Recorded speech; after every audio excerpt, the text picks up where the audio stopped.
எனக்கெல்லாம் கேன்சர்லாம் அப்படி பின்னிரு போயிடுவாங்க. அது வந்து கவலையே கிடையாது பாஸ். கேன்சர் ஆகுது முன்னாங்கட்டியாது, எதுக்கும் பயப்படாத ஆள். என்ன ஒரு தூக்கம் மாதிரி தான். இறந்து போன பிறகு இதே இதில் வந்து என்னோடய பாடி இருக்கணும், நல்லா அழகாக 3 நாள் இருந்துட்டு அதுக்கப்புறம் சந்தோஷமாக எல்லாருமே பார்த்துட்டு அதுக்கப்புறம் தான் என்னோடய மாணவர்களுடைய பயணம் ஆரம்பிக்கும். 2 சிலை செய்கிறேன். ஒன்று வந்து பெரிய சிலை, புத்தர் சிலை, இசக்கின்னு ஒருத்தர் பண்ணுறாரு. அதோட நெஞ்சில் ஒரு அறை வைத்து அதில் என்னுடைய இதயத்தை வைத்து, என்னுடைய இதயம் கடைசி வரைக்கும் இருக்க வேண்டும், இந்த மாதிரி ஒரு வீரன் இருந்தான்னு மக்கள் சொல்ல வேண்டும் என்பது ஒன்று. 2வது என்னுடைய உருவ சிலையை என்னுடைய எலும்புலேயே ஒரு புத்தர் சிலை மாதிரி பண்ணணும். இதுதான் என்னோட ஆசை. இது கல்பனா சாவ்லா சிலை பார்த்தீங்கன்னா, என்னோட மாணவி கல்பனா சாவ்லா விருது முத விருது 5 லட்சம் ரூபாய் ஜெயலலிதா வாங்கி அவங்க வந்து இதை இன்னும் இனாகுரேட் பண்ணாங்க. ஜெயலலிதா மேடம் வந்து இனாகுரேட் பண்ணாங்க. ஜெயந்தர் சிலை ஒன்று இருக்குது. அந்த சிலை நடக்கும் இந்த ஏரியா போலீஸ் வந்துருச்சு, ஏன்னா பிகாஸ் அதை உடைக்கணும்னாங்க. அதோட கதை இருக்குது. போப் ஜான் பால் இறந்தப்போ உலகத்தில் பண்ண சிலை அங்கே இருக்குது. மாவீரன் அழகு முத்துக்கோனோட சிலை, இதே சிலை வந்து திருநெல்வேலியில் இருக்குது. இது வரைக்கும் இந்த மாதிரி ஒரு சிலை யாரும் பண்ணியிருக்க மாட்டாங்க. அந்த மாதிரி வீரா இந்த சிலை இருக்குது. பழைய ஜனாதிபதி அப்துல் கலாமோட ஃபர்ஸ்ட், இந்தியாவிலே ஃபர்ஸ்ட் சிலை தான். ஒரு மாவீரன் தான் சிந்திப்பதை, இயங்குவதை நிறுத்தி கொண்டார். உண்மையிலேயே இப்படிப்பட்ட ஒரு மாவீரனுக்காக இரங்கல் தெரிவிப்பதிலும் அவரை பற்றிய செய்திகளை நான் நண்பர்களோடு பகிர்ந்து கொள்வதிலும் உண்மையிலேயே பெருமைப்படுகிறேன். ஏனென்றால் அவரே அவருடைய மரணத்தை பற்றி வருத்தப்படாமல், எனக்கு பிளட் கேன்சர் என்பது எனக்கு கிடைத்த வரம், பிளட் கேன்சரை ஒரு வரமா சொல்ற ஒரு மாவீரனை எங்கேயாவது பார்க்க முடியுமா? உண்மையிலேயே இது வரைக்கும் தான் இறக்க போறேன் என்று தெரிந்திருந்தும் இவ்வளோ கான்ஃபிடென்டா, தன்னம்பிக்கையா ஒருத்தரால பேச முடியும் அப்படின்னா அது நம்ம கராத்தே மாஸ்டர் ஹுசைனி அவர்களால் மட்டும்தான் முடியும். அவர் பேசின அந்த வீடியோ இன்னைக்கு வந்துட்டு இணையத்தில் வந்து ட்ரெண்டிங் ஆகிட்டு இருக்கு. மரணத்தை நினைத்தும் மற்றும் வாழ்க்கையை நினைத்தும் வரக்கூடிய பிரச்சனைகளை நினைத்தும் பயந்து மன வருத்தத்திலையும் கவலையிலையும் இருக்கிறவங்களுக்கு இந்த மரண செய்தி என்பது ஒரு இன்ஸ்பிரேஷன். ஒரு மனிதன் தன் வாழ்க்கையை எப்படி வடிவமைத்து கொள்ளணும் என்பதற்கு நம்ம கராத்தே மாஸ்டர் ஹுசைனி அவர்களுடைய இந்த மரண செய்தி வந்து ஒரு முன்னுதாரணம். வீரன் அவர் ஒரு வசனத்தை சொல்லுவார், கோழை வந்து தினம் சாவுவான், வீரனுக்கு வந்து மரணமே இல்லை, அவன் இறந்த பிறகும் வாழ்வான் என்பதற்கு அந்த வசனத்தை அவர் எந்த அளவுக்கு அவர் சொன்னாரோ அந்த வசனம், அந்த வார்த்தைகள், அது வசனம் இல்லை, வார்த்தைகள், அது வந்து வாழ்ந்து காட்டியிருக்கிறாரு. அந்த வரிகளுக்கு அவர் வந்து அந்த வரிகளுக்கு ஏற்றார் போல வாழ்ந்திருக்கிறாரு என்பதற்கு ஏற்றார் போல அவர் மறைந்த பிறகு இன்னைக்கு எல்லாரும் அந்த அவருடைய மரணத்தை பத்தி தான் பேசிட்டு இருக்காங்க. இதுக்கு மேலேயும் அவருடைய வீரத்தை பத்தி பேசுவாங்க. ஏன்னா 400 மாணவர்களுக்கு 400 பேத்துக்கு மேல வில்வித்தை பயிற்சியாளராக இருந்தும் கராத்தே பயிற்சியாளராகவும் இருந்து ஒரு மாவீரனாக இருந்திருக்கிறாரு. இத்தனை ஆண்டுகள் அவருடைய வாழ்க்கையில ஏறக்குறைய 60 ஆண்டுகள் வாழ்ந்திருக்கிறாரு. எந்த ஒரு கெட்ட பழக்கமும் இல்லாம ஒரு நேர்மையானவராகவும் தன்னம்பிக்கை உள்ளவராகவும் தன் மனதுக்கு நேர்மையாக எல்லாத்துக்கும் தான் கற்ற கலையை எல்லாத்துக்கும் வந்து பயிற்றுவிச்சிருக்கிறாரு. அது மட்டும் இல்லை, அவருடைய வீட்டவே அவர் விருப்பப்படி வந்துட்டு வடிவமைச்சிருக்கிறாரு. அவருடைய எண்ணங்கள், கொள்கைகள் எல்லாம் அவர் வீட்டை பார்த்த உடனே தெரிஞ்சுக்கிற மாதிரி சிலைகள், இது வரைக்கும் யாரும் அப்படி ஒரு சிலைகளை வடிவமைச்சிருக்க மாட்டாங்க. மாவீரன் முத்துக்கோன் அவர் அந்த ஒரு வீரனுங்களுடைய சிலையை எல்லாம் அவர் வந்து அவ்வளோ அழகா வடிவமைச்சிருக்கிறாரு. மாவீரன் முத்துக்கோன் அவர்களுடைய சிலையை வடிவமைச்சிருக்காரு. அதே போல விஞ்ஞானி, அறிவியல் விஞ்ஞானி, அவர் ஒரு வீரர், நம்ம அப்துல் கலாம் ஐயா அவர்களுடைய சிலையை வடிவமைச்சிருக்காங்க. விஞ்ஞானி கல்பனா சாவ்லா அந்த வீராங்கனையோட சிலையை, இந்த மாதிரி வீரர்களுடைய சிலையெல்லாம் அவங்க வீட்டில் வந்து வடிவமைச்சதோட மட்டுமல்லாம அவருக்கு வந்துட்டு மருத்துவ சிகிச்சை அளிக்க முடியாத ஒரு நோய் வந்திருக்கு. அவருக்கு நோய் வந்திருக்கு அப்படிங்கிற தகவலவே 25 நாட்களுக்கு முன்னாடி தான் வந்துட்டு, அதாவது பிளட் கேன்சர் அவருக்கு வந்திருக்கு. இந்த பிளட் கேன்சருக்கு வந்துட்டு ஒரு நாளைக்கு 2 லிட்டரு 2 பாட்டில் ரத்தம் ஏற்றணும். அது மட்டும் இல்லாமல் அவருக்கு வந்துட்டு முதுகெலும்புல எலும்பு மஜ்ஜை சிகிச்சை செஞ்சாகணும் என்று மருத்துவர் சொல்லியிருக்காங்க. இந்த சிகிச்சையை ஒரு 30-40 வயசுல இருக்கிறவங்களுக்கு எலும்பு மாற்று அறுவை சிகிச்சை செய்து இந்த பிளட் கேன்சரை சரி பண்ணியிருக்கலாம். ஆனால் இவர் 60 வயதுக்கு மேல் போனதுனால அது செய்ய ரொம்ப கடினம் அப்படின்னு சொல்லியிருக்காங்க. இருந்தாலும் அவருக்கு வந்துட்டு சிகிச்சை பண்றதுக்காக அவர் தான் சம்பாதித்து சேர்த்து வைத்த அவருடைய வீட்டவே வந்து அவர் விற்கிறதுக்காக தயார் பண்ணிட்டாரு. அதுக்கான அறிவிப்பையும் விட்டிருக்காரு, வீட்டை விற்கணுன்ட்டு. அந்த மாதிரி அவர் வந்துட்டு ஒரு தன்னம்பிக்கைய மரண படுக்கையில இருந்துட்டு கூட தன் சிகிச்சைக்காக நான் யாருக்கிட்டையும் எதுக்காக நான் போய் கையேந்தி நிக்கணும், என் சொத்து இருக்கு, நான் என் சொத்தை வித்து நான் எனக்கு சிகிச்சை அளிச்சுக்கிறேன்ட்டு ரொம்ப தன்னம்பிக்கையா சொல்லியிருக்காரு. அந்த மாவீரன் வாழ்வாரு. அவருக்கு வந்து குழந்தைகள் இல்லை, மனைவிகள் இல்லை. அவர் கடைசியா ஒரு கோரிக்கை வச்சிருக்காரு. ஒரு கோரிக்கை இல்லை, 3 கோரிக்கை 3 பேத்துக்கு வச்சிருக்காரு.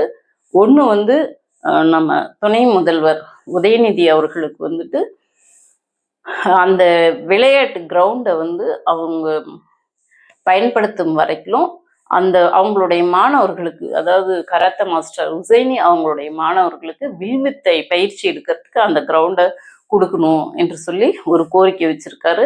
இந்த நேரத்துல நான் இன்னொரு செய்தியும் சொல்லிக்கிறேன். உசைனி அவர்களை பத்தி சொல்லும்போது, அவர் வந்து அதிமுகவோட அபிமானியாக இருந்தும் திமுகவை பல நேரங்கள்ல விமர்சனம் செய்திருந்தாலும், இன்னைக்கு வந்துட்டு நம்ம உதயநிதி அவர்களுக்கு கோரிக்கை வைத்திருந்தாலும், ஆனால் அவர் வந்து மருத்துவ சிகிச்சை இருக்கிறாருன்னு தெரிஞ்ச உடனே மாண்புமிகு உதயநிதி அமைச்சர் அவர்கள் வந்துட்டு அவருக்காக 5 லட்சம் ரூபாய் கொடுத்து உதவியதும் ஒரு மிகப்பெரிய ஒரு விஷயம் தான். ஏன்னா எதிர்முனையில இருக்கிறவங்களுக்காக மருத்துவ உதவி செய்வதும் ஒரு மிகப்பெரிய விஷயம்தான். 2வது வந்துட்டு விஜய் தமிழக வெற்றி கழகத்தோட தலைவர், அதாவது இந்த அரசியலுக்கு வந்ததுனால அவருக்கு ஒரு கோரிக்கை வச்சிருக்கிறாரு. நீங்க வந்து அரசியல் கட்சி தலைவருங்கிறதுனால எதிர்காலத்துல வீட்டுக்கு ஒருவரையாவது வில்வித்தை கத்துக்கிற பயிற்சி அளித்து வில்வித்தை வீரர்களை தயார்படுத்தணும் என்று சொல்லி கோரிக்கை வச்சிருக்காரு. 3வதாக வந்து ஆந்திரா துணை முதல்வர் பவன் கல்யாண் அவர்களுக்கு கோரிக்கை வச்சிருக்காரு. அது என்னன்னாக்க, அவரை பவன்ற பேரை கொடுத்ததே ஹுசைனி அவர்கள் தான். அதனால வந்துட்டு உங்களுக்கு இந்த செல்வாக்கு, இந்த உச்சம், இந்த பிரபலம் ஆவறதுக்கு காரணமே நீங்க இந்த இடத்துல பயிற்சி எடுத்ததுனாலதான், இந்த இல்லத்துல பயிற்சி எடுத்ததுனாலதான். அதனால இந்த இல்லத்தை நீங்களே வாங்கி நீங்களே இங்க வந்து வில்வித்தை பயிற்சி கொடுத்து இதை ஒரு அடையாளமாக, நான் வாழ்ந்ததுக்கான அடையாளமாக நீங்க வந்துட்டு இந்த இல்லத்தை வாங்கணும் என்று சொல்லி 16 கோடி என்பது உங்களுக்கு மிகப்பெரிய விஷயம் இல்லை, அதை நீங்க உங்களால தாராளமா வாங்க முடியும்னு அவருக்கு ஒரு கோரிக்கையை வச்சுட்டு இறுதியா இன்னொரு கோரிக்கையும் வந்துட்டு வச்சிருக்காரு. மொத்தம் 3 + 2 5 கோரிக்கை வச்சிருக்காரு. இன்னொன்னு 4வது கோரிக்கை என்னன்னாக்க, தன்னுடைய இதயத்தை வந்து தன்னுடைய உடலெல்லாம் தானம் பண்ணிட்டாரு, உடல் தானம் பண்ணிட்டாரு. ஆனால் இதயத்தை மட்டும் எடுத்துட்டு போய் அவங்க ஊர்ல இருக்கிற அவருடைய உருவம் பொதித்த அந்த உருவத்துல வந்து அந்த இதயத்தை வச்சு எப்பயுமே அந்த இதயம் அந்த உருவத்தோட இருக்கணும், வாழ்ந்துட்டு இருக்கணும் என்று சொல்லி அதுக்குரிய பாதுகாப்போடு அங்க வைக்கணும்ட்டு கோரிக்கை வச்சிருக்காங்க. அவங்க அந்த கராத்தா மாஸ்டரோட தன்னுடைய மாணவர்களுக்கிட்ட அந்த இதயத்தை கொடுக்க சொல்லி கோரிக்கை வச்சிருக்காரு. அதே போல வந்துட்டு கடைசியான கோரிக்கை என்னன்னாக்க, இந்த படுத்துட்டு இருக்கிற இந்த இடத்துலயே என்னை 3 நாள் வச்சிருக்கணும், பார்வையாளர்கள் எல்லாம் வந்து ரசிகர்கள் வந்து பாக்குற மாதிரி இதே இடத்துல என்ன 3 நாள் வச்சிருக்கணும்ட்டு அவர் வீட்டுல சொல்றாரு. 3 நாள் வச்சிருந்துட்டு அதுக்கப்புறம் என்ன மதுரைக்கு என்னை கொண்டுட்டு போங்க என்று இந்த மாதிரி 5 கோரிக்கைகள் மரண கோரிக்கையை வச்சிருக்காரு.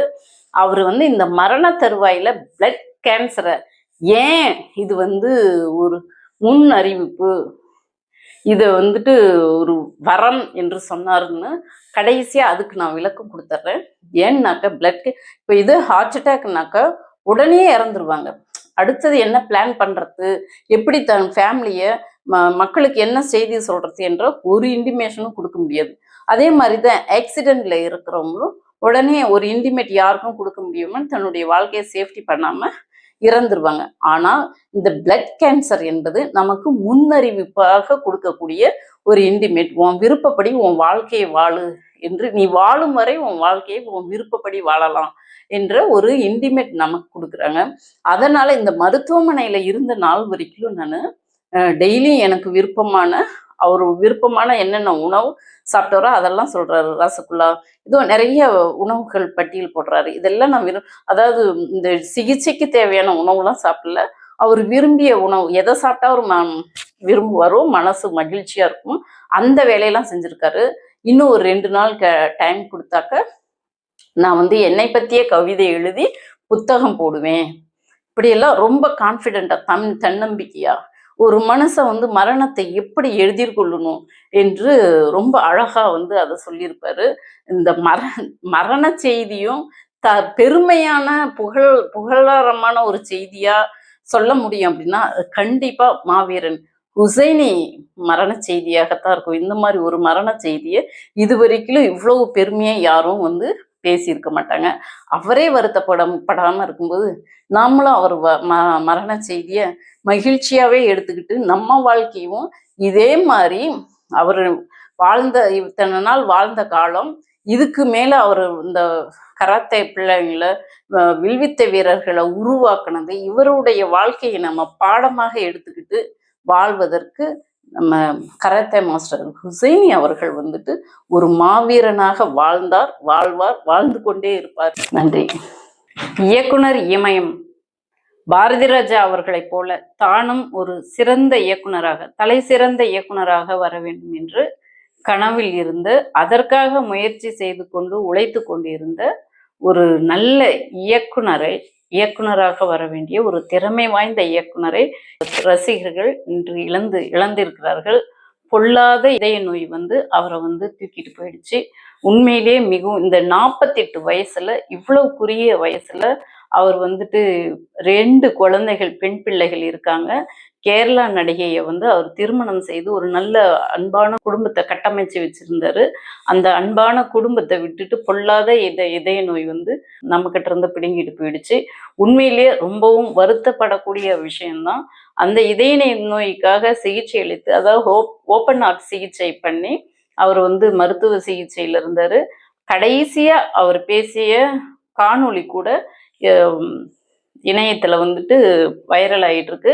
அந்த காணொளியில பேசும்போது அவர் எந்த ஒரு வருத்தமும் இல்லாம ரொம்ப மகிழ்ச்சியா தான் சிரிச்சு பேசிட்டு இருந்தாரு. அந்த காணொளியை உங்களுக்கு காட்டுறேன், நீங்க அதையும் பாருங்க. ஹாய், எப்படி இருக்கீங்க? அங்கிட்டு இங்கிட்டு சுத்தி இந்த டெக்னாலஜி பண்ற வேலை ரொம்ப நான் கூட ரொம்ப ஃபீல் பண்ணோ அப்படின்னு. பட் லாஸ்ட் டைம் இப்படி அந்த ஒரு நல்ல நடிகனா முதல்ல அவருக்கு நடிகனாக வேண்டும் என்ற விருப்பம், அவருடைய விருப்பம் எல்லாம் இயக்குனராகணும்ட்டு தான். ஆனாலும் அவருடைய தந்தையோட வற்புறுத்தனால அவர் தாஜ்மஹால் என்ற படத்துல அறிமுகமாகி சிறப்பான நடிப்பை தான் கொடுத்திருந்தாரு. ஆனாலும் அவர் எதிர்பார்த்த அளவு அந்த படத்திலேயே அவர் ரொம்ப ரிஸ்க்லாம் எடுத்து 2 முறை அவர் மரணத்துக்கே போய் மீண்டு வந்தாரு. ஏன்னா ஒரு 30 அடி ஆழம் உள்ள ஒரு இதுல தண்ணியில கால் மாட்டிக்கிட்டு வெளியே வர முடியாம ரொம்ப கஷ்டப்பட்டாரு. அதே மாதிரி குதிரையில போகும்போது கீழே விழுந்து அவருடைய முதுகு தண்டு எலும்பு உடைஞ்சி அப்படிலாம் கஷ்டப்பட்டு நடிச்ச அந்த படமும் தோல்வியை தழுவியது. அதாவது அந்த அளவுக்கு வரவேற்பு படல. அதே போல இன்னும் பல படங்களை நடிச்சிருக்கிறாரு. கடல் பூக்கள், வருஷமெல்லாம் வசந்தம்லாம், இன்னும் அந்த பாடல்களும் சரி அந்த படமும் சரி பார்க்க பார்க்க மீண்டும் மீண்டும் கேட்கணும்னு தோணும், மீண்டும் மீண்டும் பார்க்கணும்னு தோணும். அவ்வளவு சிறப்பான படத்தை கொடுத்தாரு. அல்லி அர்ஜுனா, ஈரநிலம், சமுத்திரம், அன்னக்கொடி போன்ற படங்கள்ல நடிச்சிருக்காரு. இவ்வளோ பெரிய இயக்குனர் இமயம் அவர்களுடைய மகனாக இருந்தும் அவர் சிறந்த இயக்குனராக வருவதற்கு இதுதான் அவருக்கு இந்த அவருடைய எண்ணம் தான். இவ்வளோ பெரிய இயக்குனரோட மகனாக இருந்தும் அவர் துணை இயக்குனராக இயக்குனர் மணிரத்னம் அவர்கள்ட்ட சேர்ந்து துணை இயக்குனராகவும் மும்பை படத்துல பணியாற்றினாரு. அது மட்டும் இல்லை, ஒரு துணை டூப் போட்டு எந்திரன் படத்துல ரஜினிக்கு வந்து டூப் போட்டு அந்த படத்துலயும், ஏன்னா ஒரு இயக்குனர் இமயத்தோட மகன்ற அந்த ஈகோ கொஞ்சம் கூட இல்லாம நம்ம முன்னேறணும்னா உழைச்சாதான் அது எந்த பணி கொடுத்தாலும் வேலை செய்யணுன்ற அந்த எண்ணம் தான் அவர் வந்து சிறந்த இயக்குனராக வருவதற்குண்டான ஒரு அங்கீகாரமா இருந்தது. ஆனா காலம் அவருக்கு வந்து விட்டு வைக்கல. அதே போல 2023ஆம் ஆண்டு மார்கழி திங்கள் என்ற படத்தை அவருடைய அப்பாவை வச்சே இயக்கி அந்த படத்தையும் வெளியிட்டிருக்காங்க. இன்றே மட்டும் கராத்தே மாஸ்டர் உசைனி மற்றும் நம்ம இயக்குனர் இமயம் அவர்களுடைய மகன் நடிகர் மனோஜ் அவர்களுடைய மரணம் வந்து மிகவும் ஒரே நாளையில 2 மரண செய்தி மிகவும் வருத்தத்தை கொடுத்துருக்கு. அந்த அன்பான குடும்பத்துக்கு 48 வயசு, அதாவது இந்த வயசு தான் வாழ வேண்டிய வயசு, வாழ்க்கையை துவங்குற வயசு. இந்த வயசுலயே இப்படி அவருக்கு வந்து வாழ்க்கை முடியும்னு யாரும் எதிர்பார்க்கல. இவருடைய மரணத்துக்கு மாண்புமிகு முதல்வர் உள்ளிட்ட பல்வேறு அரசியல் கட்சி தலைவர்கள் இரங்கல் தெரிவிச்சிட்டு இருக்காங்க. அதே போல திரைத்துறையை சார்ந்த பிரபலங்கள்லாம் இரங்கல் தெரிவிச்சிட்டு இருக்காங்க. இது போன்ற துர்மரணங்கள் ஏற்படக்கூடாது. இதய நோய் வந்து அவரை வந்து அள்ளிட்டு போயிடுச்சு. உண்மையிலேயே நம்ம வந்து ஆழ்ந்த இரங்கலை தெரிவித்துக் கொள்கிறோம்.